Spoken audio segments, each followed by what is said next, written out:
La idea, entonces, es organizar esta conversación en 3 secciones. Primero vamos a hablar de ciertas claves de la estructura metropolitana de Montevideo. Luego vamos a hacer un breve repaso de cómo ha evolucionado la planificación y la gestión en los últimos 20 años. Y luego vamos a abordar algunos ejes clave que básicamente tienen que ver con los temas de la regeneración urbana en espacios consolidados y con los temas de la consolidación en las periferias y las extensiones planificadas. Para luego terminar intentando llegar a algunas conclusiones sobre las características del urbanismo necesario para los próximos quinquenios o los próximos años. Entonces, comencemos a hablar un poquito de las características de la estructura metropolitana de Montevideo, que en primer lugar hay que mirarla en una escala regional, porque Montevideo es parte de un sistema en donde es inevitable entender la presencia de Buenos Aires y el peso que tiene en ese sistema, y la costa sur de Uruguay como un continuo de ciudades medias en donde aparece la metrópoli de Montevideo y un segundo fenómeno metropolitano incipiente que es Maldonado-Punta del Este. Algunos autores hace ya tiempo comenzaron a hablar de una expresión Monte del Este, combinando Montevideo y Punta del Este, para referirse a este fenómeno. Luego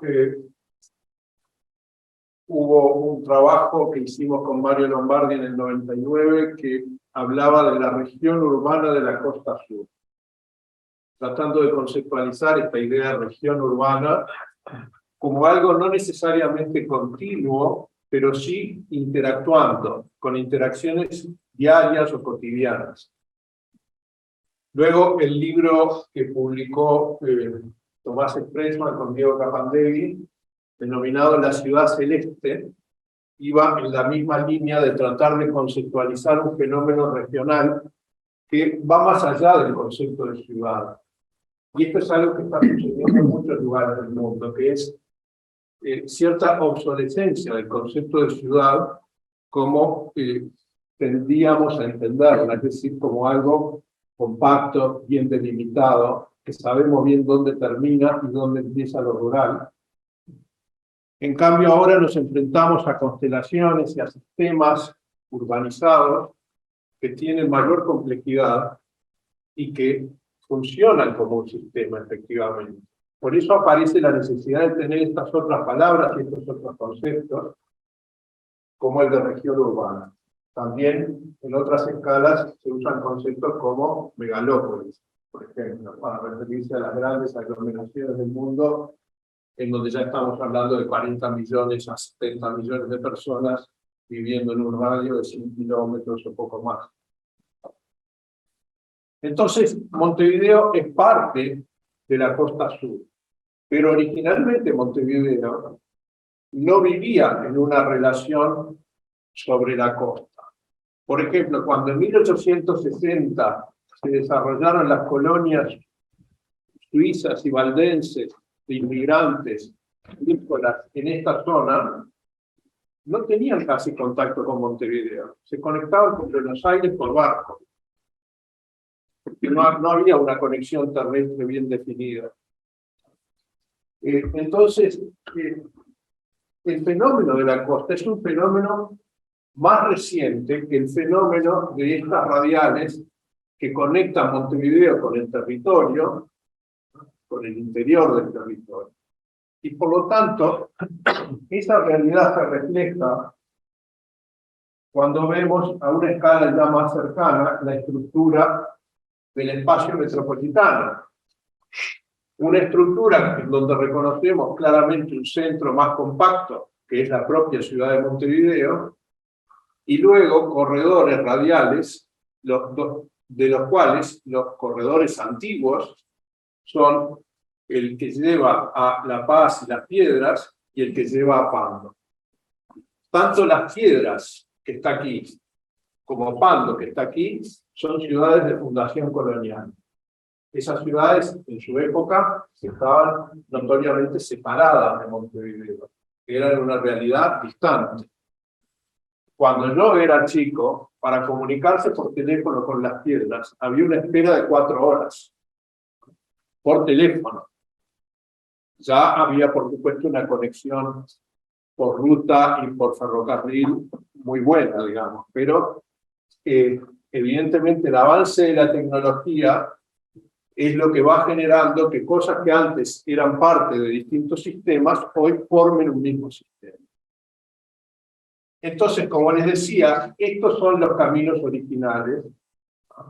Este se llama Camino Maldonado, porque si ustedes miran, es la conexión que lleva hacia Maldonado. ¿Y por qué no va por la costa originalmente?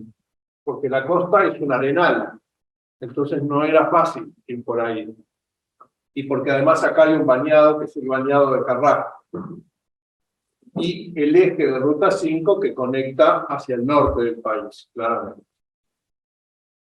El río Santa Lucía era un obstáculo hasta que se construyó el puente de Santiago Vázquez, y estos arenales eran un obstáculo hasta que se forestaron y se fraccionaron recién en los años 40 del siglo pasado, o sea que todavía no hace 100 años. Muy bien.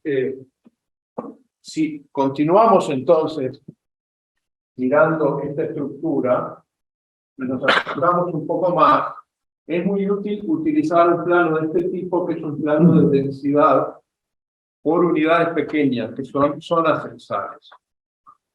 Entonces, lo que vemos aquí es como si viéramos la densidad de cada manzana, la cantidad de viviendas en cada manzana. ¿Y qué es lo que está sucediendo? La referencia está muy chica y no se ve, pero yo les puedo contar que todo lo que ustedes ven en naranjas, ¿ah?, en gamas de naranjas, que como ven ocupa todo este sector por aquí, tiene densidades menores a 20 viviendas por hectárea. Y con los azules las densidades empiezan a subir. Pero cuando estamos acá, ¿no?, en este tipo de zonas que ya son zonas centrales, las densidades son del entorno entre 60 y 80 viviendas por hectárea.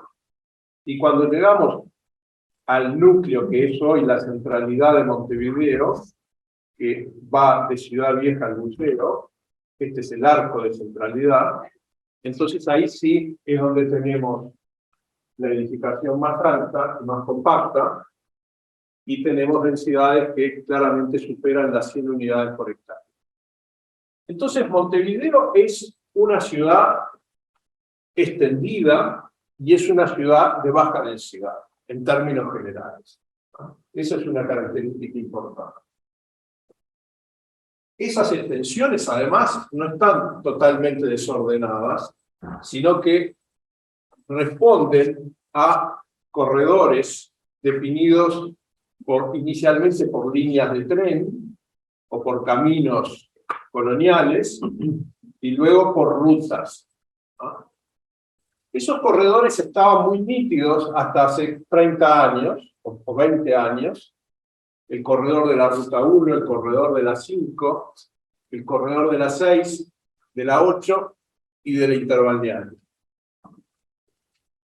En los últimos años estamos viviendo un proceso muy particular en esta zona, que luego vamos a hablar, que es la creación de un nuevo tipo de territorio que podemos llamar periurbano, y que de alguna manera está uniendo estas dos estructuras con una estructura que se coloca en el medio de ellas, que ya no es rural.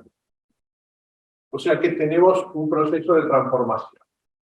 Como decíamos antes, además, los ejes costeros son los ejes más modernos y los ejes interiores son los ejes más antiguos.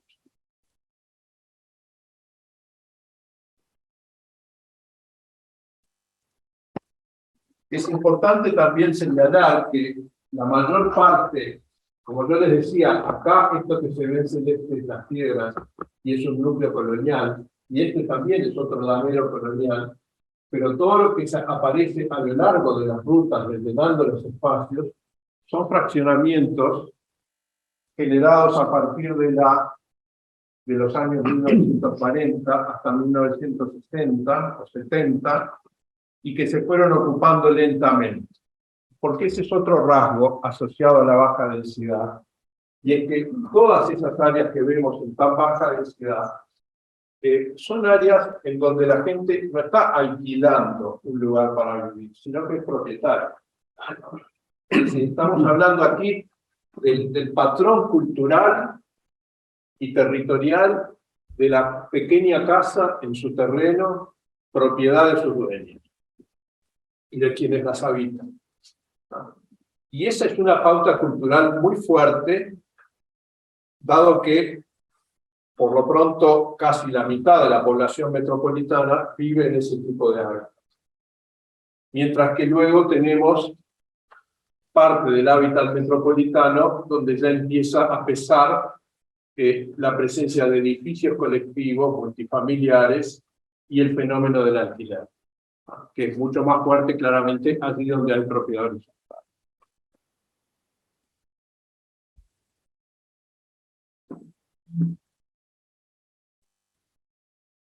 También quizás hay que destacar que en la estructura metropolitana no todos los corredores son equivalentes.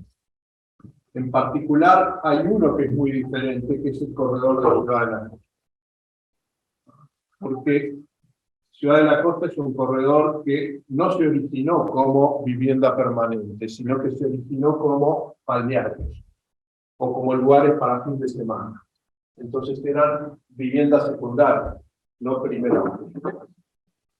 Pero eso se transformó con mucha fuerza a partir de la década de 1980, en donde mucha gente que tenía dos lugares optó por el lugar que tenía en Ciudad de la Costa y lo convirtió en vivienda permanente, y donde hubo un movimiento muy fuerte de hogares provenientes de Montevideo que optaron por ir a vivir a Ciudad de la Costa como un espacio donde la idea de la vivienda individual con un amplio espacio verde se podía concretar. Entonces, Ciudad de la Costa tiene un origen, una génesis diferente a estos fraccionamientos más de tipo fraccionamiento popular, en donde siempre fueron espacios de vivienda permanente. Si simplificamos un poco la lectura de la densidad, vemos qué contundente que es lo que estábamos hablando, ¿no? Aquí vemos un poco cómo está estructurada la ciudad, la centralidad principal, las áreas intermedias y las periferias donde van pasando de color rojo a colores más claros, porque la densidad se va dispersando.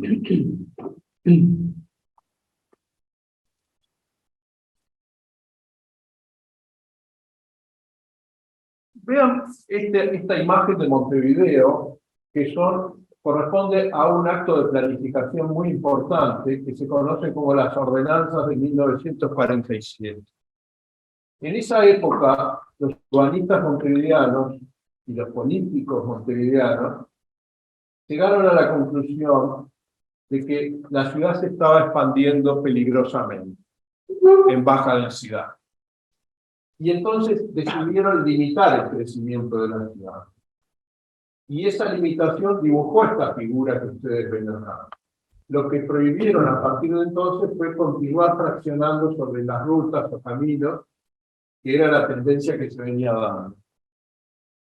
Curiosamente, o no tan curiosamente, esta especie de congelamiento de la extensión en el departamento de Montevideo tuvo mucho que ver con el hecho de que se aceleraran los crecimientos en los departamentos.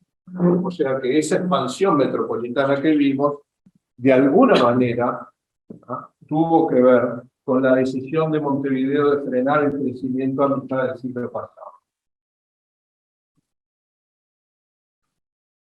Montevideo creía entonces que era posible seguir creciendo solo densificando. Y de hecho, eso coincidió con un hecho jurídico importante, que fue la aprobación de la Ley de Propiedad Horizontal, que permitía construir, recién a partir de fines de los años 40, que se pudo pasar a la propiedad compartida en régimen de propiedad horizontal. Esto es muy importante. Hoy damos por natural poder hacer un edificio donde hay copropietarios, pero hasta 1946 no había un régimen jurídico. Si uno hacía un edificio, ese edificio quedaba en manos de un único propietario, ¿no? Y lo que hacía ese propietario era alquilar. Por eso esos edificios antiguos que ustedes ven en Montevideo se llamaban edificios de renta. Luego sustituidos, a partir de los años 50, por los clásicos edificios de 10 pisos de propiedad horizontal. Un modelo inmobiliario y arquitectónico tan exitoso que todavía hoy lo seguimos produciendo como algo natural, como algo que no nos cuestionamos. Y quizá deberíamos cuestionarnos en términos de la manzana que se produce cuando se acumulan pegados uno con otro todos estos edificios de 10 pisos entre medianeras, que realmente para los estándares de calidad ambiental que manejamos hoy no son manzanas precisamente sostenibles desde el punto de vista ambiental. Bien, continuamos entonces para hablar un poquito ahora de la estructura social, darles a ustedes algunas pistas de que la ciudad no es homogénea desde el punto de vista social. Ninguna ciudad lo es. En todas las ciudades existe una diferenciación de áreas donde vive más bien la gente rica y donde vive más bien la gente pobre o de menores recursos. En el caso de Montevideo Metropolitano, esto que se denomina segregación residencial se presenta con una fuerza y una contundencia muy grande, geográficas. O sea que lo que Montevideo tiene es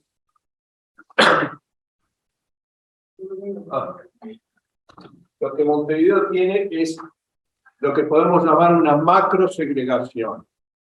¿Cómo está organizada esta macrosegregación? Miren este plano. En este plano está representado, según la intensidad del color, el porcentaje de profesionales universitarios en la población de cada unidad, que son segmentos censales. Miren ustedes dónde están los profesionales universitarios. Básicamente en la costa montevideana y un poco en el centro, es donde está la mayor concentración de profesionales universitarios. Y luego se extiende a Ciudad de la Costa, a algunas partes de los corredores, sobre todo a los cascos antiguos, y a lo que nosotros llamamos áreas intermedias que crecen por acá y llegan hasta Colón. Miren lo que sucede con el resto del espacio. Tiene menos de un 2% de profesionales en su población. Piensen un poco lo que eso significa. Si tomamos la presencia de profesionales como un indicador, un proxy del nivel socioeconómico, esto ya nos está indicando algo muy importante. Y es que la ciudad está dividida entre una ciudad costera, ¿no?, de mayores ingresos y mayor capital educativo, y una ciudad interior, ¿no?, que comparativamente, digamos, está en unas condiciones muy diferentes.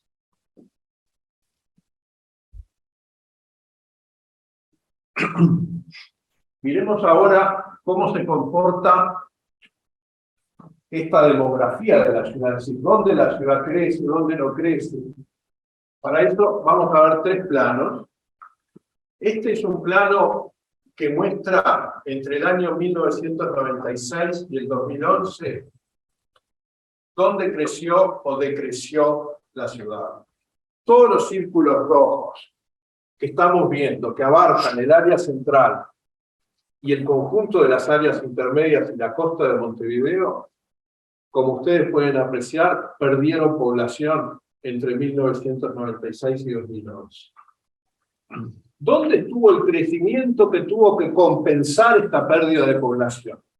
Está en Ciudad de la Costa, está en las periferias de Montevideo y está en los corredores metropolitanos, ¿no? Quiere decir que vemos una dualidad. Ahora, miren lo que sucede si en vez de mirar la población, miramos los hogares. Este es el plano de entre los mismos años, ¿qué pasó con los hogares? ¿Y qué vemos? Que no hay ningún espacio donde hayan disminuido los hogares. Entonces, ¿cómo es que aquí se redujo fuertemente la población, pero los hogares no disminuyeron, sino que aumentaron? Es un tema de aritmética, ¿no? ¿Qué quiere decir? Que estos hogares son más chicos que antes, ¿no? Es decir, si yo antes, con 12 personas, hacía, digamos, en 1950, con 12 personas, yo capaz que hacía solo 3 hogares, porque cada hogar era una pareja con 2 hijos.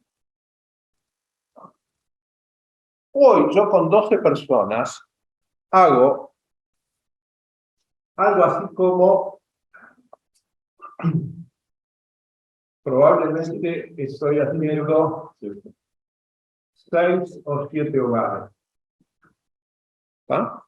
Entonces, ese cambio hace que, aunque la población disminuya, la cantidad de hogares no disminuye, sino que aumenta. Y, por supuesto, esto también sucede cuando vemos la vivienda. Un hogar sería un núcleo de personas que viven bajo un mismo techo. Claro, censalmente, el hogar significa personas que viven bajo un mismo techo y comparten la comida. Es decir, comparten los gastos de la comida. ¿Ah? Si dentro de un mismo techo hay una pareja mayor y luego uno de los hijos con su cónyuge y sus hijos, pero viviendo separados y llevando cuentas separadas para la comida, entonces son 2 hogares. O sea, el concepto de hogar es ese. Pero ¿qué es lo que sabemos a ciencia cierta? Que por lo menos los hogares requieren una vivienda. O un hogar requiere una vivienda, o 2 hogares requieren una vivienda. Pero eso explica que la oferta de vivienda tenga que seguir creciendo en un lugar donde la población disminuye. Pero además, ¿qué sucede? Sucede que las edades de la población no se distribuyen de una manera pareja en la ciudad, ¿no? Sino que... No, sí, pero es que el otro era... Leí que tenía uno de edades, pero creo que no lo tengo. Entonces, les cuento. ¿Ah? Los hogares más pequeños de este conjunto metropolitano están acá en el centro, ¿ah? Y son hogares que no llegan a 2 personas, digamos, en promedio, ¿ah? Quiere decir que hay muchísimos hogares de una sola reunión. Los hogares mayores se dan en las periferias, ¿ah? Y se dan, curiosamente, en Carrasco, o no tan curiosamente. Y entre medio hay una gama muy grande de tamaños de hogares, pero van disminuyendo a medida que nos alejamos, perdón, va aumentando el tamaño de hogar a medida que nos alejamos del centro. Entonces, fíjense la coincidencia. Hogares pequeños, zonas más densas, propiedad horizontal, edificios, alquiler. ¿Ah? ¿Qué pasa? Hoy el centro de Montevideo tiene una sobrerepresentación de jóvenes de entre 20 y 30 años en sus habitantes. Porque el centro es lo que se dice un lugar de paso, en lo que llamamos trayectorias residenciales. Es decir, que la gente alquila en el centro cuando es estudiante o cuando está formando una pareja y todavía no tiene hijos, pero después ya trata de salir del centro. ¿Ah? Eso ha sido estudiado recientemente y el estudio realizado precisamente confirma esta idea. Entonces, vamos a tratar de hacer una primera síntesis de la estructura demográfica. en términos de su dinamismo. Este es el plano de la población, pero ya sobre segmentos censales. O sea que aquí, perdón, sobre segmentos censales. Quiere decir que aquí los círculos que estamos viendo, los círculos azules son crecimientos de población, perdón, no es que, me corrijo, es lo mismo, pero es otro parámetro. Es del 100% de crecimiento de población, ¿cómo se distribuye? Estos son porcentajes, pero esto es proporcional. Entonces, estas son las zonas, las tres zonas de mayor crecimiento. Periferia oeste, periferia noreste y ciudad de la costa. Y esta es la zona donde la población disminuye. Si vamos a la vivienda, como ya explicamos, no hay disminución de vivienda. Entonces tengo cuatro zonas dinámicas. Periferia oeste, periferia noreste, ciudad de la costa y costa densa, centro y costa densa hasta Malvin. O sea, Ciudad Vieja, Malvin. Ahí crece fuertemente la vivienda.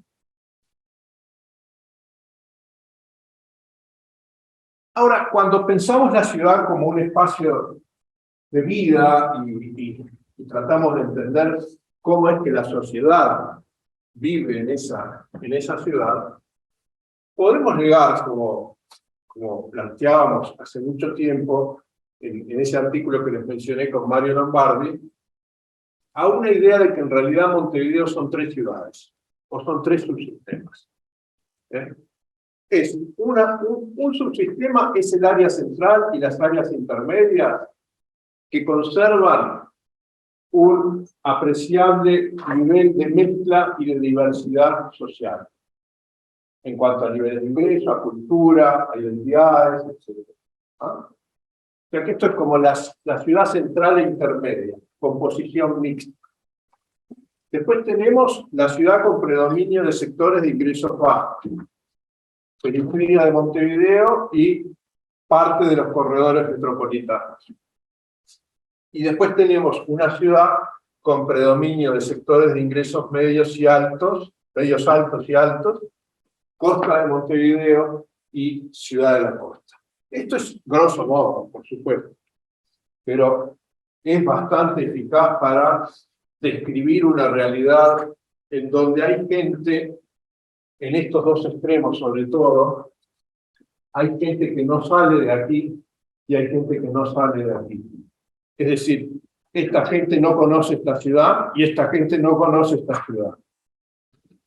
Eso es una de las consecuencias de la segregación residencial, que la gente no conoce a quienes comparten con él la ciudad, ¿no? Y que son de otro nivel socioeconómico porque viven en otro lado y porque a ese lado uno no va, porque todo lo que uno hace lo hace dentro del mismo espacio social. Entonces, esto es muy importante para entender la ciudad y para pensar el urbanismo, por supuesto. Cambiamos el tema, vamos a hablar ahora un poquito de cómo se... Muy bien, tiempo.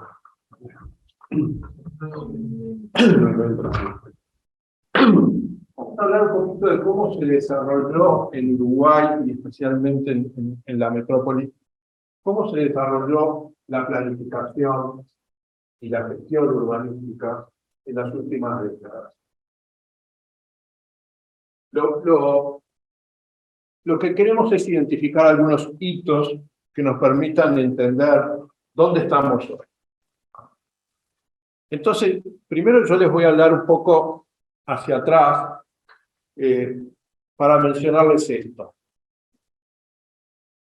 Montevideo no tuvo un plan integral de ciudad hasta muy entrado el siglo pasado.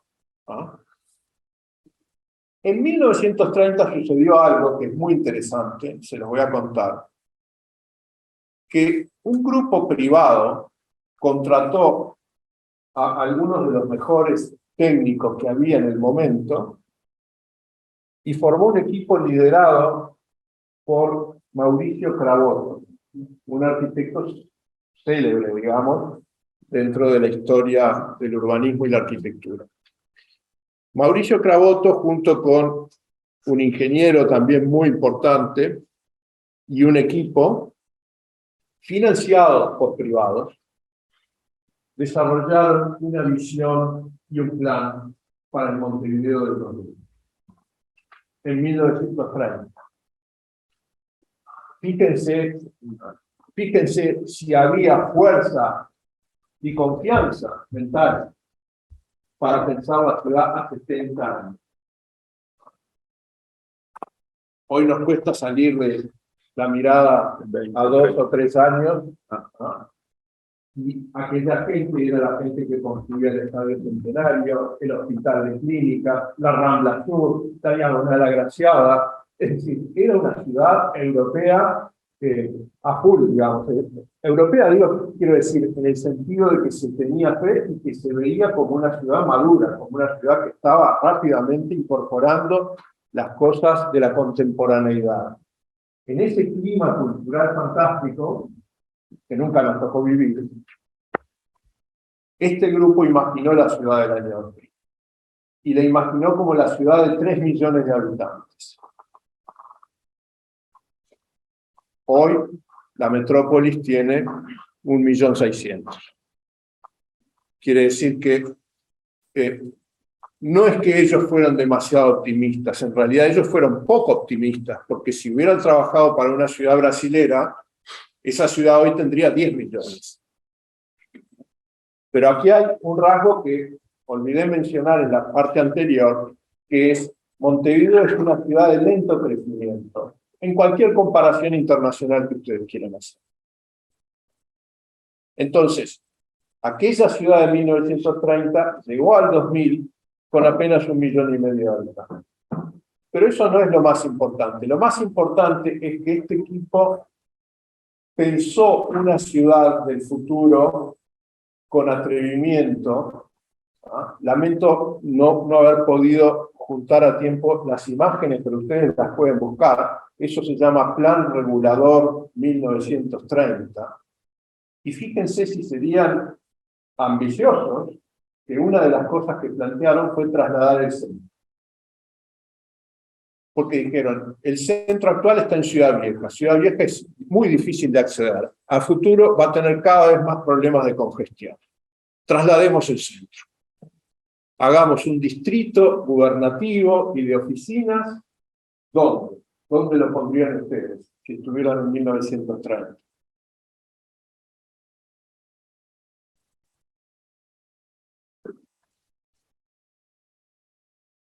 Bueno, ¿dónde lo proponían? Aquí, en lo que hoy conocemos como Tres Cruces, que de hecho es una centralidad hospitalaria y está la estación de buses. Pero ellos decían, este es el punto más accesible al que le llegan directamente las avenidas, le llega Boulevard Artigas. Hagamos un gran distrito gubernativo y financiero y terciario aquí, y no aquí. Bueno, eso se puede discutir, pero lo que quiero destacar es que en ese 1930 el concepto de planificación incluía la formulación de una visión. No solo la respuesta técnica a un problema, es decir, cómo arreglamos esto, cómo arreglamos aquello, sino construir una visión de ciudad del futuro. Animarse a construir una visión de la ciudad del futuro. Cuando uno construye una visión, no es porque todo eso se va a concretar, pero una visión es un motor. Una visión es algo que ayuda a ir hacia adelante. Si no hay visión, todos terminamos en la mediocridad de arreglar los problemas del día a día y sin pensar en cómo queremos que sea la realidad del futuro. Entonces, ese plan de 1930, que fue entregado a la Intendencia como una especie de donación, para que la Intendencia lo adoptara, tenía esas características y muchas otras cosas interesantes que otro día podemos juntos revisarlas, porque era también la introducción de las ideas del temprano movimiento moderno en una mirada montevideana. Era también un plan que tenía otra característica, y era que no era un urbanismo abstracto, sino que era un urbanismo diseñado. O sea, cada una de las ideas fuerza que planteaba estaba vinculada a un prediseño. Eso fue en el 30. En el año 56, 1956, se aprobó lo que se llamó el primer Plan Director de Montevideo, oficial, elaborado en la Intendencia de Montevideo. Ese plan era un plan, no es que fuera malo, pero era un plan bastante técnico, que aplicaba los principios del movimiento moderno, zonificaba la ciudad, establecía áreas para densificar, dividía los usos del suelo, aplicaba o trataba de aplicar el concepto de unidad vecinal. Era un plan interesante, pero no era algo así destacable, digamos, en términos de sus ideas. Y la ciudad siguió circulando, digamos, sobre la base de ese plan. Vino toda la época de la crisis económica del país, a mediados de los años 60, la crisis política, la dictadura, y la ciudad no volvió a tener un nuevo plan. A la salida de la dictadura, del año 1985, tuvieron todavía que pasar 13 años más para que en 1998 se aprobara lo que hoy conocemos como el Plan Montevideo. Y el Plan Montevideo, que se elaboró con una participación muy importante de la universidad, o más debiera decir, de la Facultad de Arquitectura, porque ese fue uno de los problemas también, o sea que fue una mirada muy de arquitectos. El Plan Montevideo de alguna manera también reflejó su época. A diferencia del plan de 1930, el Plan de Montevideo diríamos que fue un plan con una vocación principalmente ordenadora y equilibradora. No era un plan que promoviera rupturas o disrupciones o grandes cambios, sino más bien un plan que trataba de ordenar el juego en la ciudad, y en gran medida ese ordenar el juego tenía que ver con la idea de que el mercado liberado y no regulado le estaba haciendo daño a la ciudad. ¿Por qué? Porque al fin de la dictadura había surgido el tema del patrimonio, y el cuidado del patrimonio arquitectónico y urbano, que había también recibido un poco un sentido político, esa resistencia a la destrucción de edificios valiosos. Entonces, de alguna manera, el Plan Montevideo es heredero de parte de esa cultura, aunque también estuvo imbuido de otras ideas vinculadas al urbanismo europeo de la época, a lo que se llamaba el urbanismo urbano o el urbanismo por partes, que era lo que se hacía en ese momento en Barcelona, que para Latinoamérica era un ejemplo, y que era un urbanismo que en Barcelona, quizás hasta por razones coyunturales, Barcelona tenía un plan del 76, de 1976, y estratégicamente había decidido no tocarlo, porque era muy complejo. Entonces había decidido, además por convicción, hacer lo que llamaban un urbanismo por partes, donde la idea era ir como generando proyectos para mejorar barrios, pero no meterse con la estructura. Y de alguna manera el Plan Montevideo es un plan tremendamente respetuoso de la estructura y sin ideas de cambio sobre esa estructura. Ya lo vamos a ver. Pero bueno, estamos haciendo la línea de tiempo. Permítanme entonces poner esta imagen, que es de una publicación que les recomiendo de la Intendencia, que es como una especie de pequeño catálogo de planes. Entonces, miren esto. 1995 aparecen unos primeros documentos de planificación. En el año 98 se aprueba el Plan Montevideo. Y a partir de ese punto es como que se desencadena la producción de planes a distintas escalas. En el caso de Montevideo, Montevideo pasa del Plan Montevideo directamente a elaborar planes para 5 áreas o barrios de la ciudad, que justamente eran los barrios con más valor patrimonial: Ciudad Vieja, Positos, Prado, Carrasco, Punta Gorda. Entonces, cada una de esas áreas, la Intendencia hace un llamado para elaborar planes especiales de protección, conservación y mejora. ¿Ah?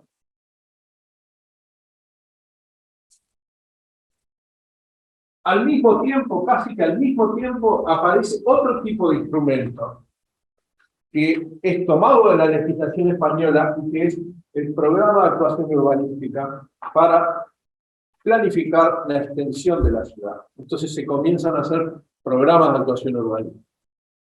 Y casi al mismo tiempo aparecen planes vinculados a sistemas verdes, como el Plan Especial del Arroyo Miguelete, que se aprueba el mismo año que el Plan Especial de Ciudad Vieja. Entonces, ¿qué quiero decir con esto? Que en Montevideo se produce a partir del 98 una eclosión de trabajo planificador. Si seguimos, van apareciendo los distintos hitos, y quizás hay que destacar que en el año 2013 se aprueban las directrices departamentales de ordenamiento territorial, que de alguna manera contienen una puesta al día del Plan Montevideo, pero con menos detalle. Y luego aparecen otros planes de regeneración urbana, como el Plan Parcial GOES en el 2014, el primer Plan Integral de Periferia, Plan Parcial Casaballe, en el 2015, y por acá aparecen una serie de proyectos de detalle que se van elaborando, que ya son proyectos con diseño específico de áreas urbanas en las que se promueve un cambio intenso.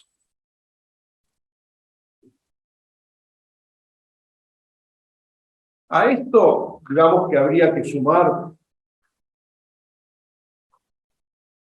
otras fechas importantes. En el 2010, porque esto es para Montevideo, en el 2010 se aprueba el plan de Carrasco Punta Gorda, se realiza un intento de revisión del plan Montevideo del 2008, que no culmina, ¿ah? Y en el vecino Canelones se aprueba el plan de Ciudad de la Costa, o Costa Plan, ¿no?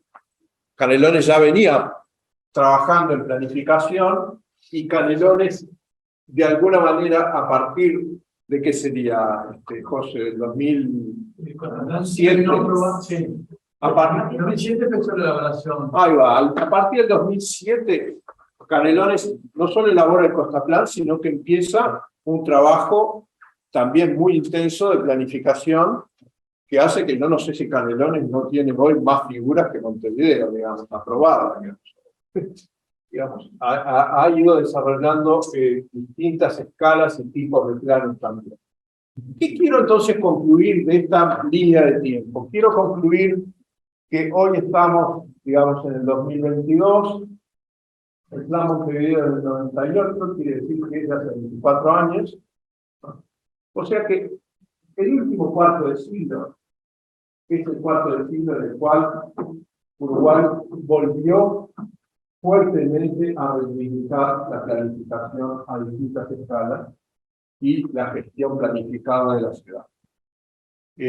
Hay un hito muy importante de tipo nacional aquí, que es en el 2008, que es la aprobación de la Ley de Ordenamiento Territorial. Esa ley, que es la ley número 18308, es una ley clave porque empareja los requisitos para los planes para todos los departamentos y establece derechos y obligaciones, sistemas de gestión, y en gran medida la ley retoma innovaciones del Plan Montevideo de 10 años antes, porque tiene la misma inspiración, es decir, porque ambos, el Plan Montevideo y la ley, están influidos por el urbanismo español y por los espejos del urbanismo español en Latinoamérica, especialmente Colombia, ¿no? y secundariamente está influido por el urbanismo brasilero, ¿no? Y a un nivel más de tipo territorial, este renacer de la planificación estuvo influido por el pensamiento francés sobre el ordenamiento territorial. Es interesante hacer estas aclaraciones acerca de dónde vienen las ideas, porque permite entender mucho qué es lo que se propone, por qué.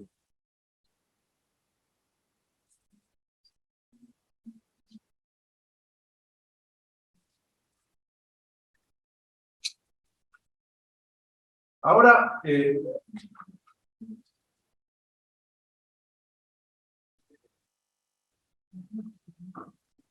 vamos ahora a trabajar un poquito con ejemplos que nos permitan profundizar en algunos intereses temáticos.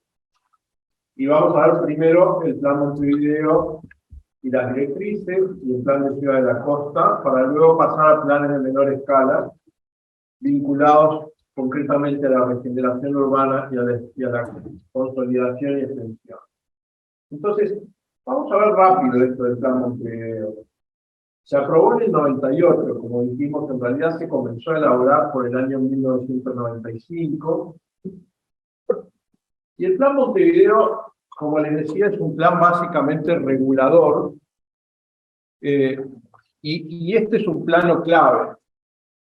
Este es un plano que delimita tres tipos de suelo: el suelo urbano, el suelo urbanizable y el suelo rural. Este es el departamento de Montevideo.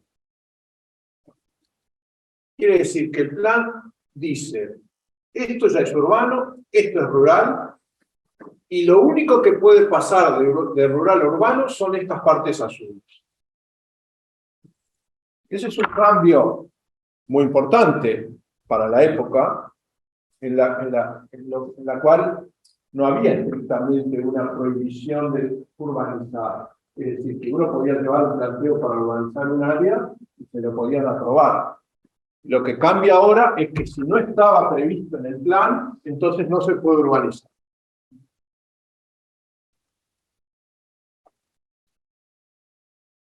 A la vez, el plan presenta una zonificación secundaria, donde distingue una estructura parecida a lo que veníamos viendo: área central, área costera, áreas intermedias, periferias. Y aparece un suelo también, que se llama suelo rural de usos mixtos, que es este gris claro. Suelo rural de usos mixtos era un suelo donde ya había industrias, ya había cosas que no eran propiamente rurales, y entonces el plan las reconoce y las coloca dentro de esa categoría de suelo rural de usos mixtos.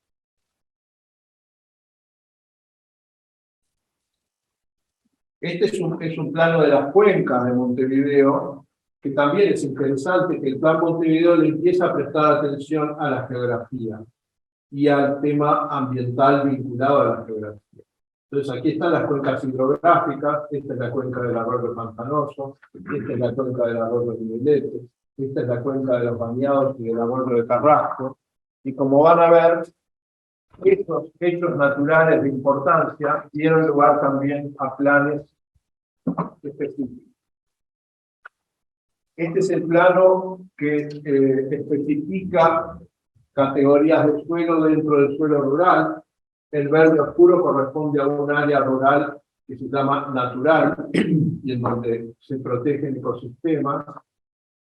El verde claro es el suelo rural agrícola, y este tono de verde es el suelo rural de la costa oeste, que no tiene tanto valor agrícola y se destina más bien al turismo. Y este otro color es el suelo rural de la zona del Bañado de Carrasco. Como ven, aparecen estas líneas, estas franjas, que son franjas de protección de los principales arroyos de la ciudad. Montevideo es un departamento limitado por cursos de agua, ¿verdad? Este es el Santa Lucía, este es el arroyo de las Piedras, este es el arroyo de Toledo y el arroyo de Carrasco. sea, cuando se delimitó el departamento, se usaron los cursos de agua principales como el límite. Estas son lecturas que hace el Plan Montevideo de las centralidades. Y acá un comentario interesante. El Plan Montevideo mira este tema de las centralidades que es tan importante hoy para nosotros y las detecta y hace un plano con ellas. Y luego de alguna manera las confirma, o sea, dice, estas son las centralidades. Y esto es lo que vamos a hacer en las centralidades, las vamos a tratar de plantear más bien como líneas de acción, no tanto acciones concretas. Quiere decir que es un plan en 1998 que de alguna manera acompaña la realidad de centralidades que fueron surgiendo. Un ejemplo claro es la centralidad, estrictamente el plano de centralidad es el otro, y un ejemplo claro es la centralidad de buceo, que es una centralidad nueva, y que el plan simplemente la rescata y la toma y la reconoce. Y estas amarillas son centralidades locales.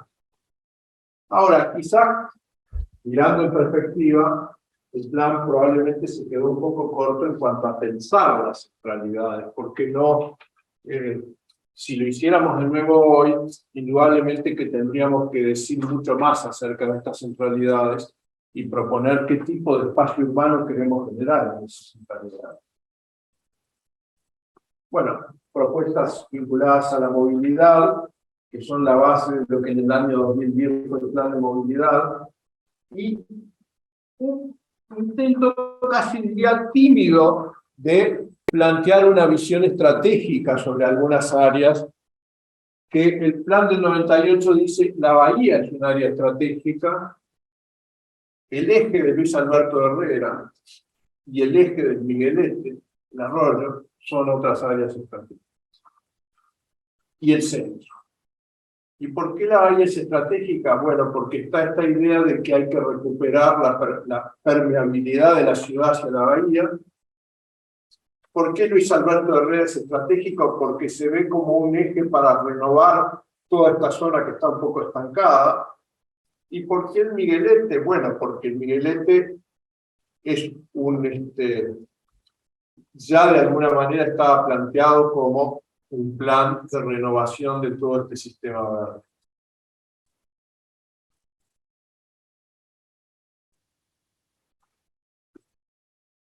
Y en definitiva, lo otro que les quería comentar tiene que ver con este plano, que es un plano de regulación de la altura de la edificación.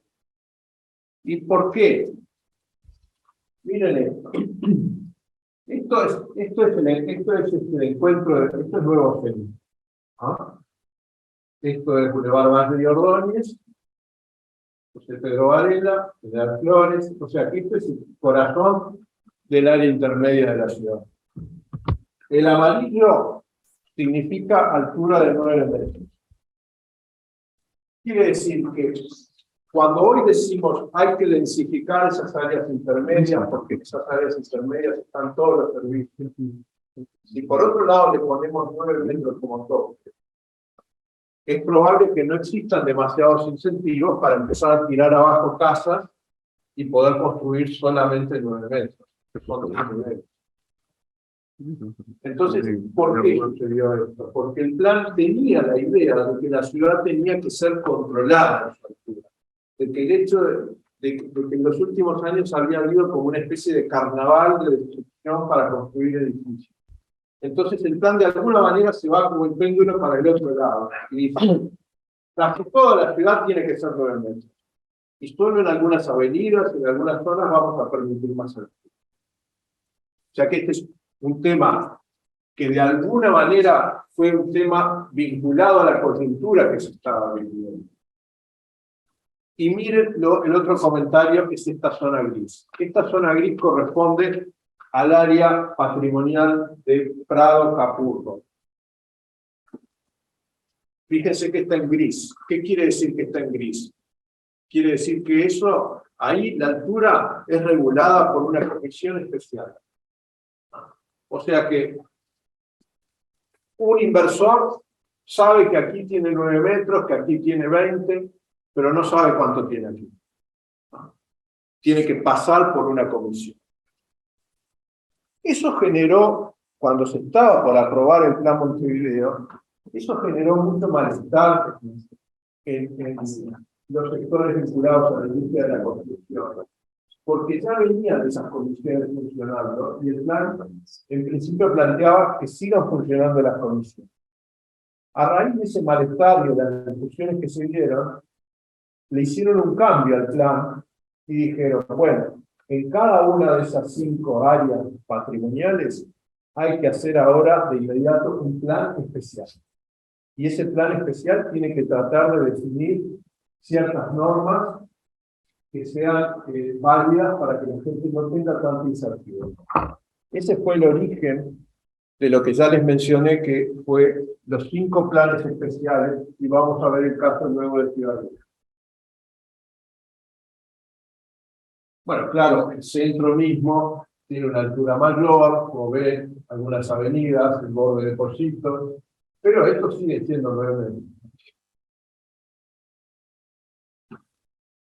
Ojo, estuvo bien proteger los tejidos interiores de muchos barrios que efectivamente tenían un valor en cuanto al tipo de construcción que había.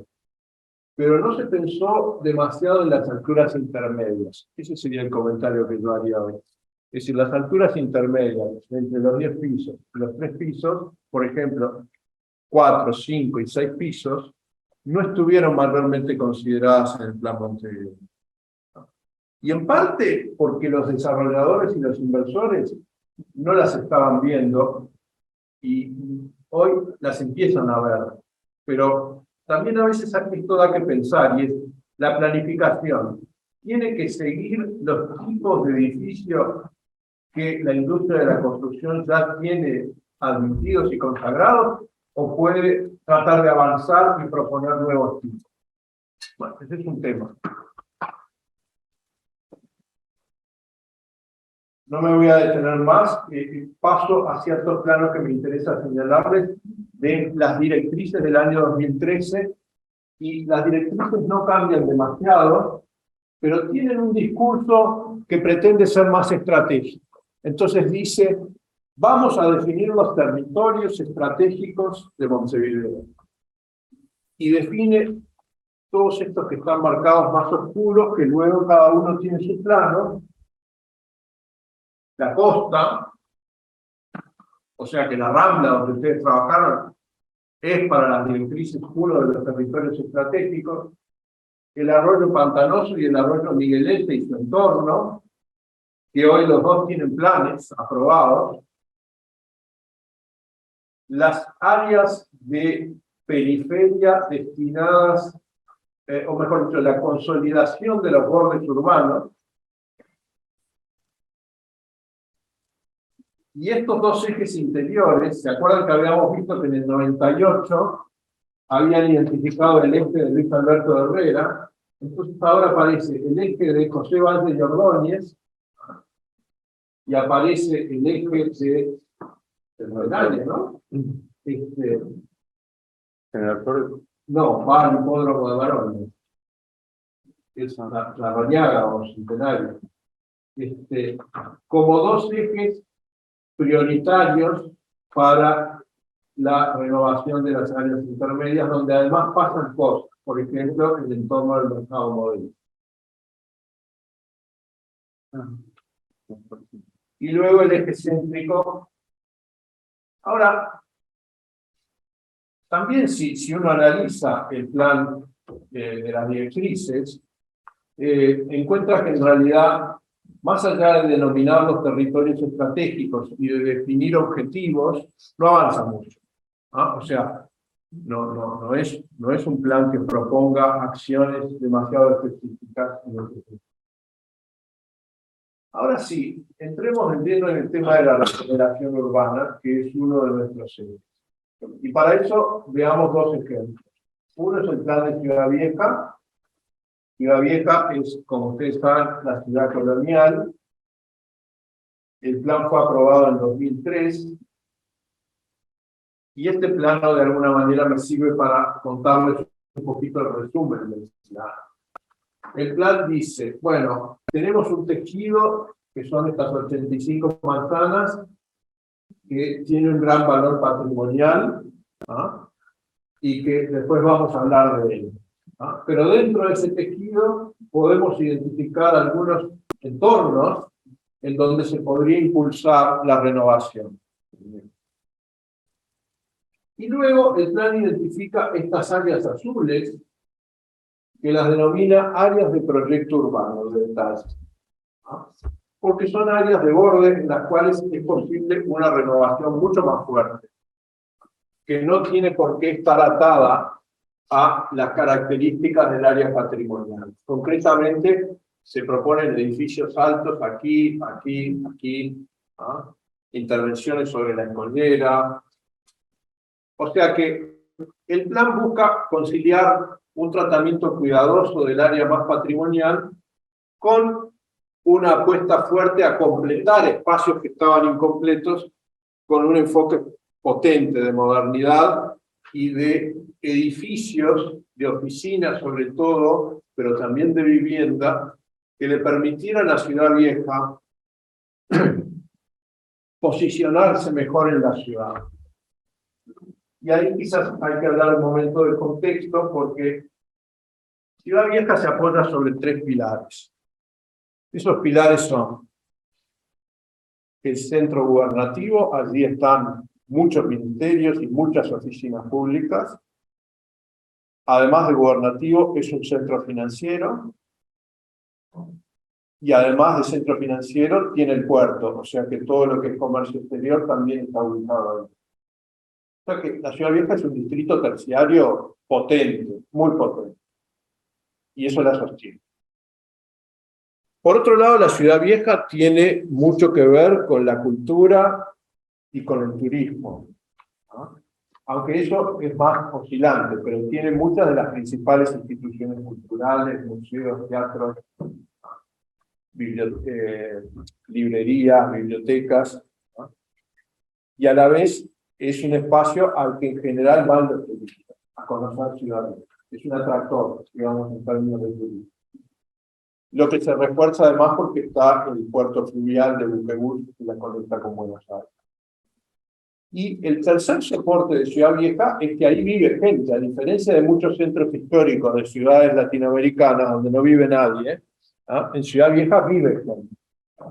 Entonces el plan se planteó cómo asegurar que se mantengan estos soportes de la vida de Ciudad Vieja.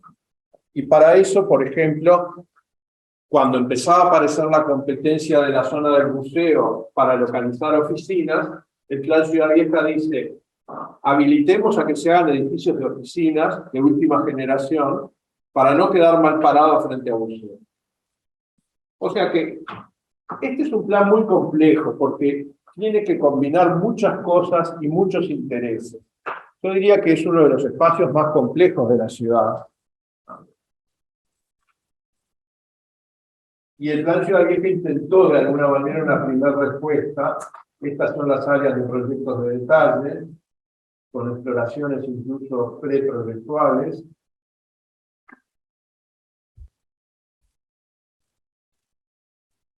Y el otro tema que el plan planteó, y que en ese sentido es un plan pionero, es que planteó con mucha fuerza el tema de cómo vamos a gestionar, una vez elaborado el plan, cómo lo vamos a gestionar.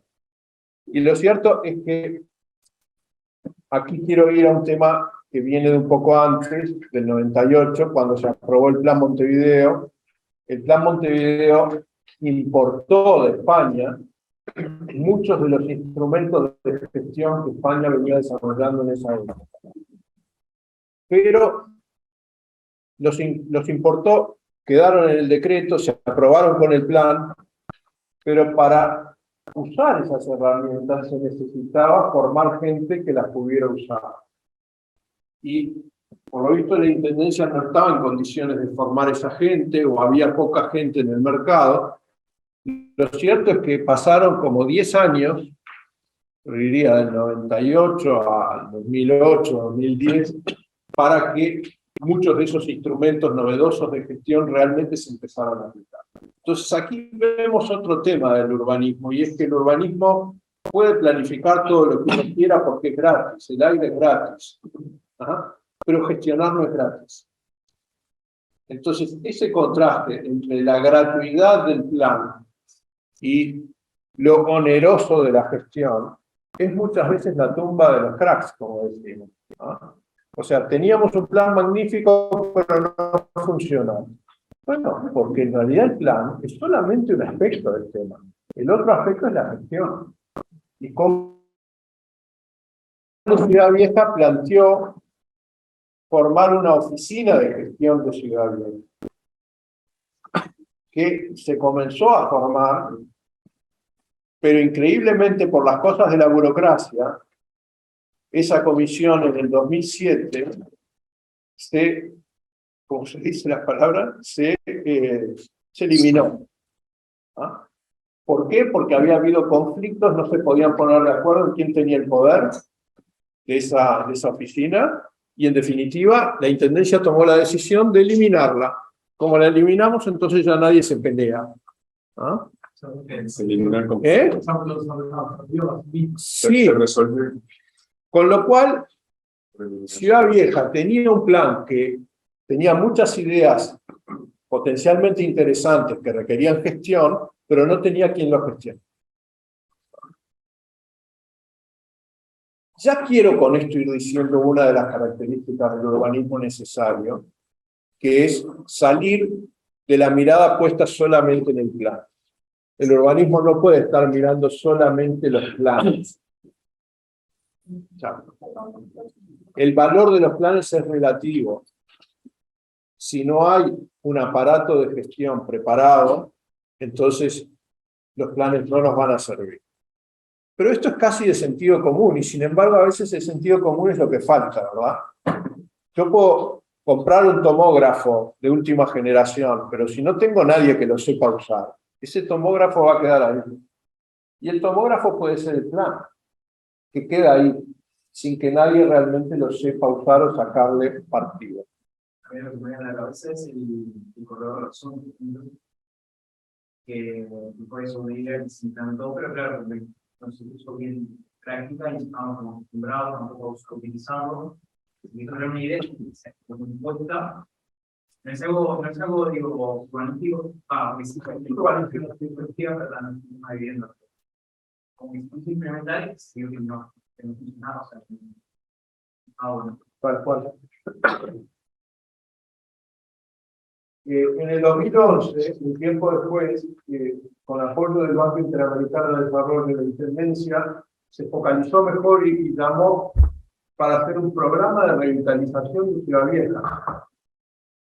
Quiere decir que ya había pasado de una mirada muy patrimonial a una mirada netamente de desarrollo y revitalización. Eso dio lugar a un trabajo que no tengo tiempo de mostrarles bien ahora, pero que tuvo muchas cosas interesantes. Por ejemplo, se hizo un análisis de cuáles eran los tipos de operación inmobiliaria concreta que se daban en Ciudad Vieja para ver cómo regularlo. En vez de regular primero sin saber bien quién es el que está actuando, se dijo, primero tenemos que conocer quiénes actúan en Ciudad Vieja y cómo actúan. Y luego ver cómo podemos, cada tipo de operación que se está haciendo en Ciudad Vieja desde los privados, cómo podemos apoyar a las que son interesantes y desestimular a las que no son interesantes. Entonces, esto daría para charlar un rato, pero se caracterizaron estos distintos tipos de acción y se propusieron estrategias para trabajar con cada una de ellas.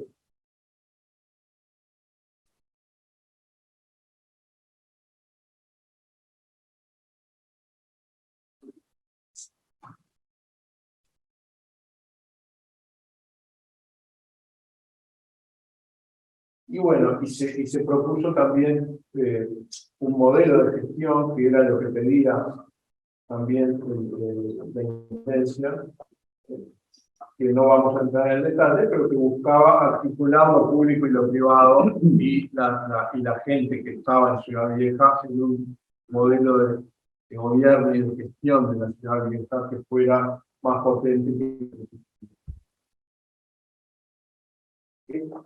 Hablemos un poquito del plan parcial BOE, porque es un ejemplo, o sea, en Ciudad Vieja ha habido logros y ha habido cosas que no son logros. Es un resultado, yo diría, mixto, ¿no? que quizás algún día con tiempo podemos verlo en detalle. Pero les quiero hablar un momento del plan GOES y del proyecto GOES como un caso exitoso de regeneración, ¿no? En donde confluyeron las cosas que necesita hoy el urbanismo. Esta es la zona, esta es la zona de GOES que se continúa hacia arriba, pero acá está el Palacio Legislativo. Este es el viejo mercado agrícola, ¿no? Y esta es la vieja fábrica de alpargatas que había, les cuento un poco. Esta era una zona muy degradada, el mercado estaba vacío. Esto era un esqueleto que había quedado, que había tenido un proyecto de reconversión a vivienda, pero el inversor se había ido, entonces estaba parado. Y la zona era una zona bastante tomada por bandas vinculadas al narcotráfico y al robo. Era una zona jorobada, digamos, donde nadie que pudiera elegir, digamos, diría, voy a vivir allá. Entonces se propuso una estrategia,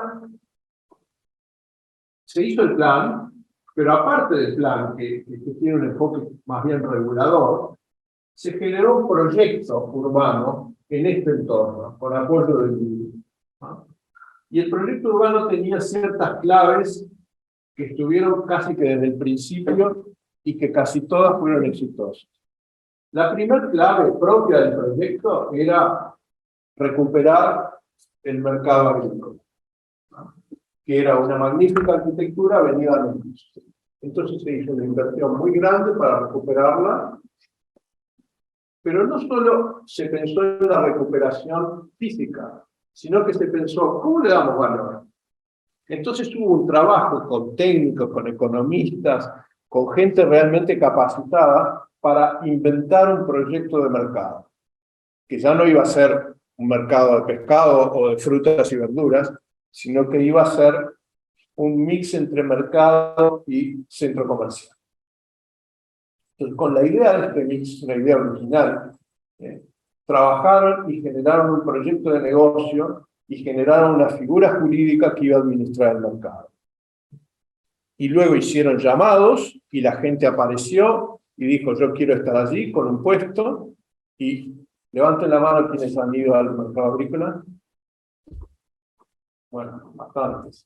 Y si ustedes han ido, y a los que no fueron, creo que está bueno que vayan, es un mercado que tiene un techo magnífico, una luz magnífica, y que tenés un puesto gigante de verduras, una carnicería, un lugar de electrodomésticos, una vinería, un lugar para comer. Es decir, tenés un mix que fue muy bien pensado y que está funcionando. Entonces, ese fue el horario de shopping, ¿no? O sea, sí. Domingo, en el horario extendido y los domingos extendidos. Sí. Ese fue el proyecto exitoso, gestionado desde la intendencia, pero con un mecanismo que es muy interesante, que es, esto no lo gestionó un funcionario que va y se sienta en una silla en una oficina. Esto lo gestionó gente de la intendencia, pero gente de trinchera, gente que lo que le gusta es trabajar en el terreno. Eso también es muy importante. Si alguien quiere sacar adelante un proyecto urbano, te tiene que gustar trabajar en el terreno. Porque este tipo de éxitos no se logran desde el escritorio. Y trabajar en el terreno quiere decir efectivamente eso, estar en el lugar, hablar con los actores, hablar con la gente, solucionar conflictos, estar todo el tiempo en ese trabajo y en esa disponibilidad. Un enfoque burocrático de esto nunca hubiera sido exitoso. Segundo componente, la vieja fábrica, cuyo proyecto de reconversión a vivienda había quedado truncado, porque la había agarrado la crisis. Entonces aquí entra otro actor público, que es la Agencia Nacional de Vivienda. Y la Agencia Nacional de Vivienda dice, bueno, nosotros nos hacemos cargo. ¿Ah? Toman esto que estaba bloqueado, lo empiezan a trabajar, lo estudian, hacen estudios de factibilidad y luego hacen un nuevo llamado y consiguen un inversor que se compromete a llevar adelante el proyecto. Hoy esto es una manzana de vivienda, ¿ah?, totalmente recuperada, totalmente viva. Otro éxito. Articulando gobierno departamental y gobierno nacional. Vivienda social. ¿No? El proyecto urbano identificó ciertas construcciones que podían sustituirse, ciertos espacios vacantes, y dijo, ahí vamos a hacer vivienda social.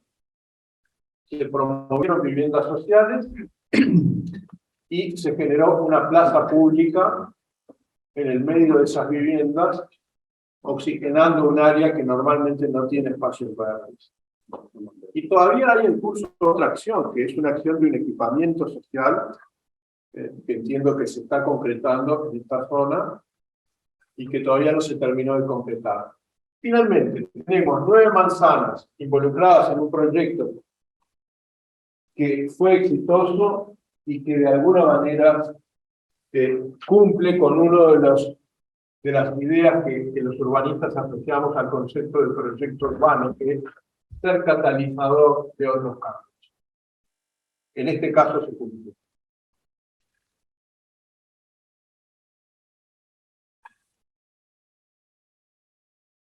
También por eso que la facultad de medicina, ¿no? Claro, sí, no, hay muchos factores de cercanía que le daban interés, ¿no? General Flores, la plaza. El Palacio Legislativo, con muchísima gente trabajando acá, ¿verdad? Las facultades de química,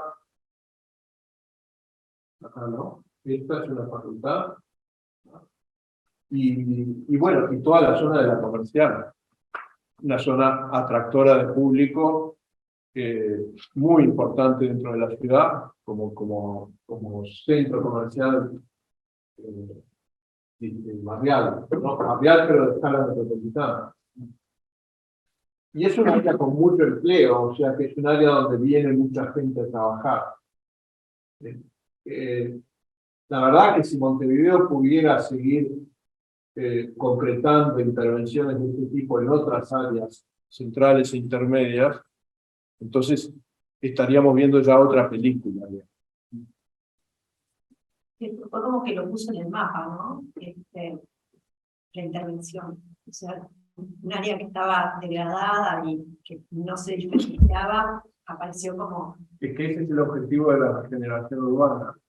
Y por supuesto que toda regeneración urbana, y esto es otro tema de la discusión del urbanismo actual, toda regeneración urbana, si el área estaba degradada, si el área había sido abandonada por la clase media, entonces la regeneración urbana exitosa va a atraer de nuevo sectores con más ingresos y va a generar un cierto efecto de encarecimiento que da lugar a lo que internacionalmente se conoce como gentrificación, que viene a ser el desplazamiento de sectores de menores ingresos que vivían allí por sectores de mayores ingresos que vienen.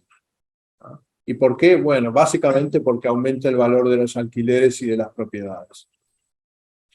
Este es un tema muy crítico del urbanismo contemporáneo,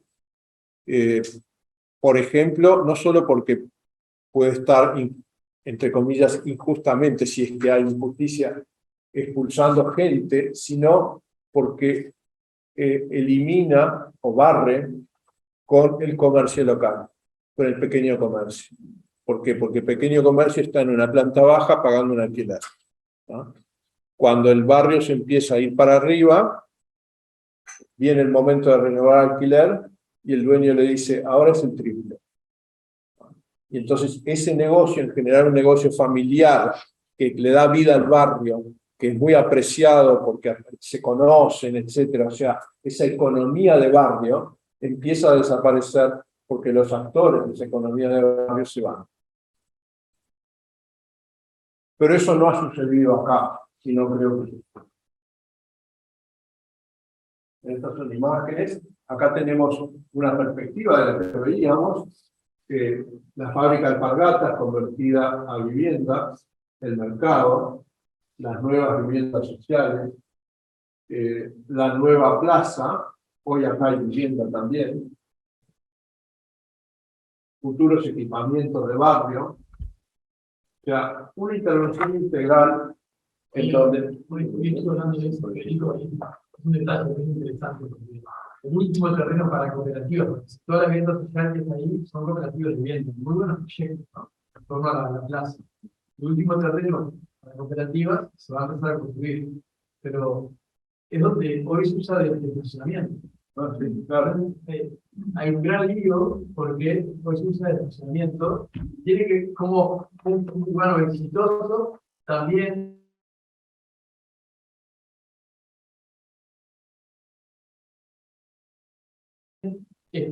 puede tener un espacio central como este todo el día, porque es una gran espacio para funcionamiento. Sin embargo, lo que hemos dado en la realidad, hoy el hecho de poder terminar de concretar esta organización de vivienda social en todos estos terrenos tiene esa limitación. Y bueno, hoy me contaban de una asamblea que hubo variada allí, justamente para frenar la cooperativa. Lo que pasa es que aparte están multiplicando la densidad, o sea, un área que tenía una densidad media de vivienda, la multiplicas por cuatro. Sí, pero el punto es ese, porque en el estereotipo de la clase media montevideana, cuando vas a un centro comercial vas en auto, ¿no? Y la gente que no está en clase media va en ómnibus. Pero al que está acostumbrado a ir en auto, si no tiene dónde dejar el auto, probablemente no vaya. Entonces, habrá que conversarlo de que vaya en el... No, como es fundamento para las escalas. El problema de las escalas, como vos puedes pensar adecuadamente un proyecto urbano en un lugar central como ese, pero el problema de la movilidad general de una ciudad es una trama en sí mismo de la propia construcción de un proyecto urbano. Bueno, esta es la imagen síntesis del plan GOES como tal. Lo que estábamos viendo es evidentemente un pequeño entorno, que está acá, donde se desarrolló el proyecto de detalle, pero el plan GOES abarca un sector mucho más amplio del área intermedia. Lamentablemente, desde mi punto de vista, el plan GOES no realizó tampoco un estudio de renovación tipológica que permitiera pensar en cómo densificar estas manzanas que vemos aquí. Pero bueno, eso es algo que siempre se está a tiempo de hacer. Bueno, y nos quedan unos minutos, pero vamos a incursionar en el otro tema. Es decir, si uno de los desafíos centrales del urbanismo actual es cómo regenerar, cómo poner en valor las áreas ya consolidadas de la ciudad que se han ido deteriorando o que han ido perdiendo atractivo, el otro gran desafío es qué hacer con esas periferias incompletas, qué hacer con esos bordes urbanos en donde la ciudad se va deshilachando y en donde la gente que vive allí no tiene precisamente recursos como para ella misma empujar la mejora del entorno, sino que se encuentra en una situación de fuerte dependencia de lo que haga el Estado. Entonces, ¿en qué medida esto requiere nuevos enfoques desde el urbanismo? Ciertamente lo requiere. Pero con el ejemplo que rápido les voy a mostrar, que es el del Plan Casavalle, pasa un poco lo mismo que comentamos para el Plan Ciudad Vieja. El Plan Casavalle se realizó en el año 2010-2011 a partir de un llamado de la Intendencia y es un plan que introduce bastantes innovaciones en cuanto a la forma de organizar el plan parcial y a la propuesta de cómo gestionarlo. Pero ese plan requería dos cosas. Requería multiplicar la inversión física por 10 o por 15, ¿no? y requería organizar una agencia, una estructura capaz de llevar adelante, como vimos en el caso de Goes, capaz de llevar adelante esas operaciones complejas en el terreno.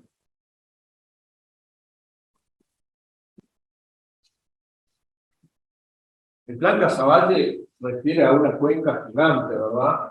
Que es al norte de Montevideo y que de alguna manera es una de las 3 áreas críticas de la periferia desde el punto de vista social. Hay 3 grandes áreas críticas que serían la zona de Cerro Norte, La Paloma, ¿no?, que hoy está siendo objeto de un plan con el PMB, el Programa de Mejoramiento de Barrios, la zona de Casavalle y la zona de Punta Rieles.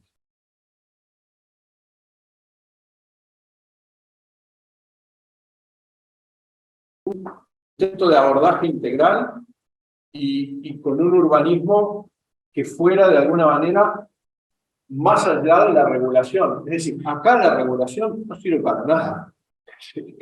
Siendo muy así empáticos, uno diría, ¿de qué sirve acá el tema del post, del bot?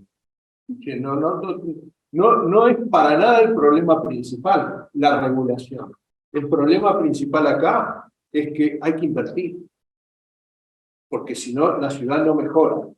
Porque no solo es una ciudad con carencias, sino que es una ciudad llena de cosas mal hechas. Casas adentro de las cañadas, ¿ah? Sistemas de pluviales que no se completan. Entonces, cuando uno tiene muchas cosas mal hechas, tiene que rehacerlas para hacerlas bien.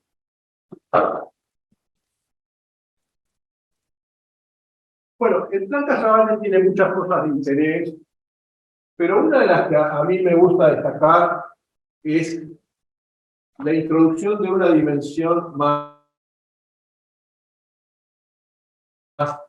antropológica y más subjetiva en la mirada del urbanismo, que, bueno, no es tanta novedad, digamos, pero que muchas veces se pierde de vista, que puede decir, bueno, si esta es un área que está formada, miren qué fragmentada que es esta área.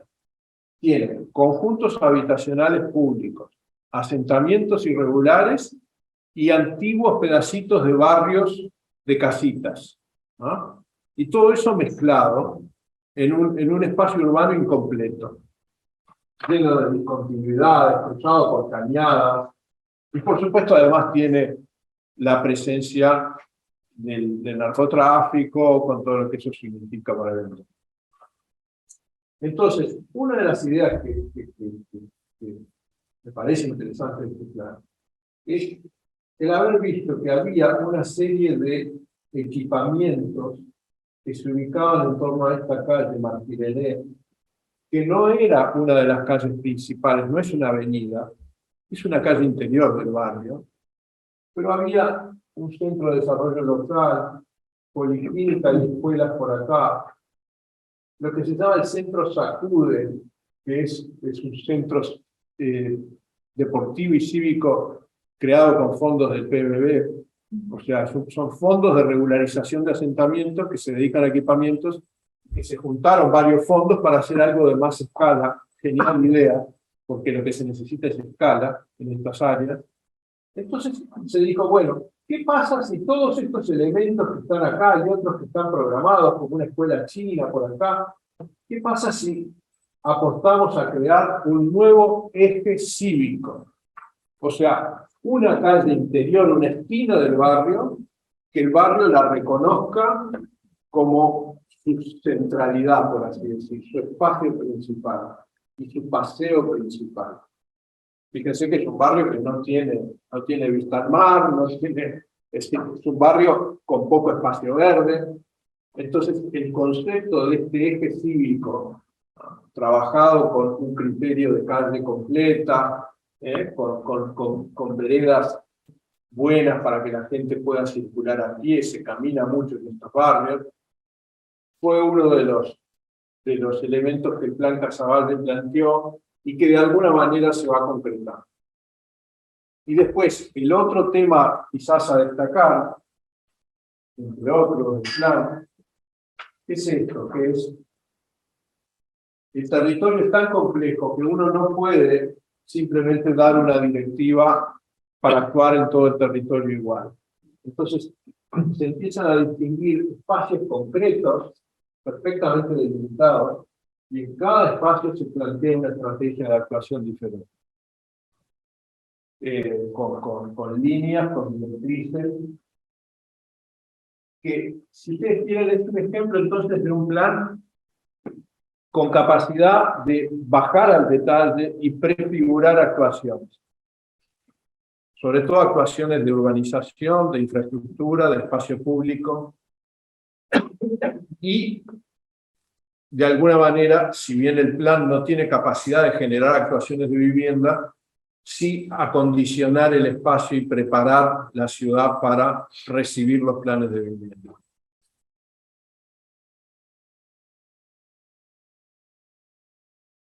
Entonces ven que para espacios vacantes que había, se propone un mecanismo de gestión, se propone una directriz de organización de ese espacio. Entonces, otro aspecto de este plan es que cuando la Intendencia hace el llamado para el plan, ya hacía años que se había formado algo que se llama Consejo Casavalle.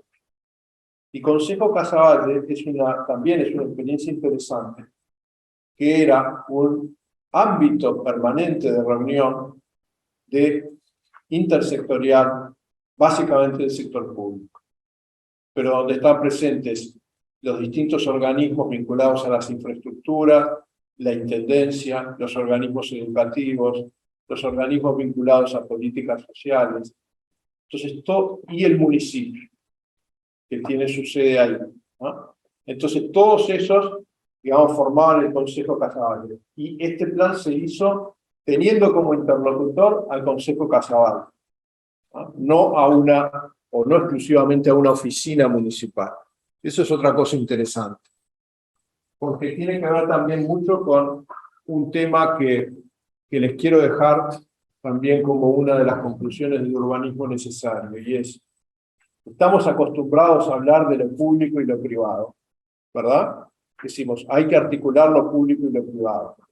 ¿Qué entendemos por privado cuando hablamos de lo privado del urbanismo? Muchas veces simplemente entendemos al inversor, al constructor, al que de alguna manera interviene en la ciudad como empresa, por así decirlo, o al propietario. Pero no nos podemos olvidar que en el urbanismo real hay otro tipo de actor, que no es ni el público ni el privado, y que es un actor colectivo de tipo social, que puede identificarse con distintos nombres. Puede hablarse directamente de actores sociales o de organizaciones sociales, o puede hablarse de colectivos. Y además en los últimos años hay una preocupación creciente sobre este tema. Ojo, Uruguay es un país que está bien parado en este sentido porque tiene una tradición cooperativa que otros países no tienen. Y esa tradición cooperativa de Uruguay, que se aplica a la vivienda, que se aplica a las empresas, quizá lo que está faltando es innovar para ver cómo se aplica a la ciudad. Es decir, cómo podemos introducir en la gestión de los planes, en la gestión de la ciudad, un protagonismo más fuerte de las organizaciones formadas por la gente que vive allí, respetándolas en su autonomía. Entonces, esta es una dimensión que el caso del Plan Casavalle y el caso del Plan Ciudad Vieja planteaban con mucha fuerza, en dos contextos diferentes: regeneración urbana y actuación en áreas críticas. Pero el tema de cómo intervienen los actores que no son ni públicos ni privados en el sentido tradicional es un tema que el urbanismo tiene que resolver. No solo, pero tiene que encarar. La verdad que si esos actores, en un caso como este, no se involucran fuertemente y no adhieren al concepto del plan, es mucho más difícil que el plan pueda tener los efectos que busca. Bueno, y como estamos en el tiempo, voy a retomar mi libreto, porque había otras cosas para ver, pero bueno, ya tratando de concluir entonces, quisiera decir, casi que lo voy a leer de acá porque tenemos muy poco tiempo, que es, en Uruguay, la legitimidad del urbanismo de tipo normativo, regulador, está bastante bien asentada. Es decir, hoy nadie discute la existencia del urbanismo, que regule, que imponga cosas, que tenga normas. Incluso hoy nadie discute que ciertas acciones urbanísticas hagan recaer sobre los privados, ahora me refiero a los privados empresariales, hagan recaer sobre esos privados el costo de bienes públicos, como son las infraestructuras. Es decir, los privados lo aceptan, ¿no?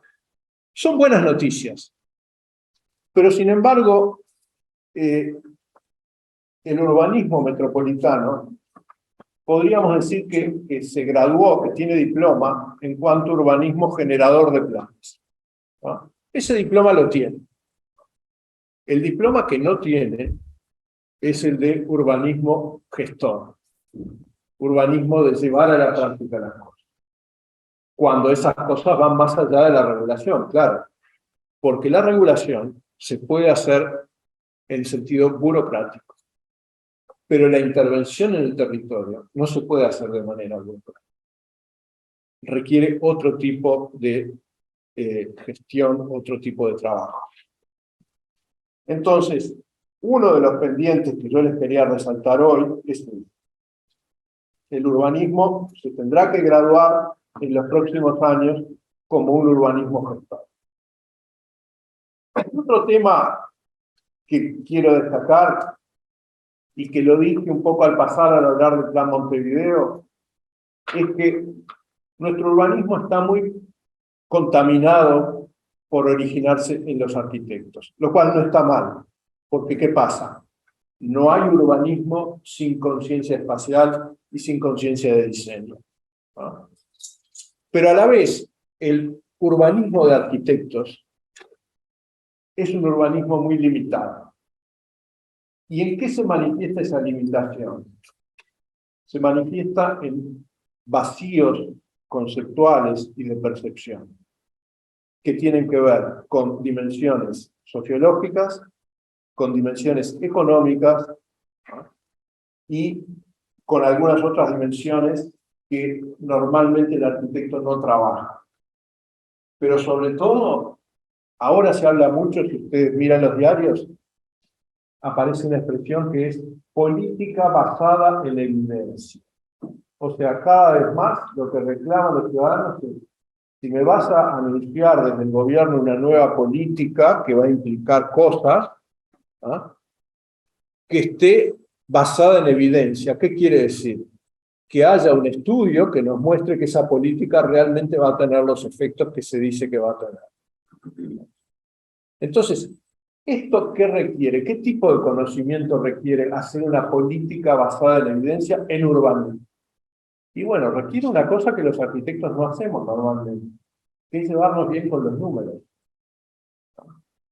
Entonces, no podemos hacia el futuro pensar en un urbanismo que no incorpore todo lo que tiene que ver con la prueba cuantitativa de las cosas, con el conocimiento cuantitativo de la realidad, pero también con el análisis de viabilidad cuantitativo y de factibilidad de las cosas que estamos proponiendo.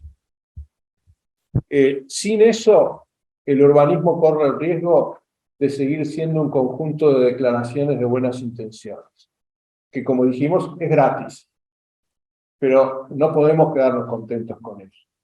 Entonces, si alguien quiere formarse como urbanista, a mi juicio, tiene que, por supuesto, fortalecer su comprensión del espacio urbano, pero también tiene que formarse para moverse cómodamente con los números y con todas las profesiones que trabajan con números, con las cuales tiene que interactuar y entenderlos.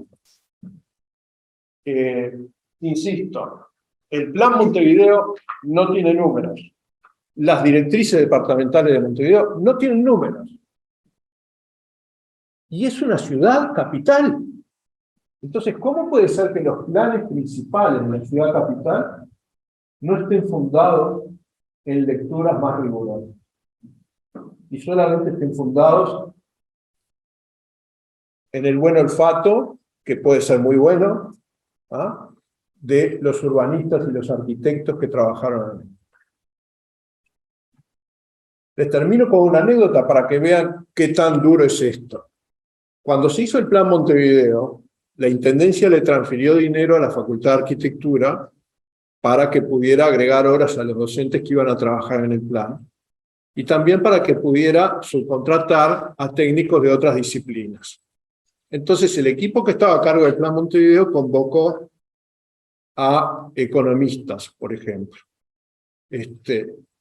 Y esos economistas trabajaron y produjeron, y ¿saben una cosa? Nunca cobraron.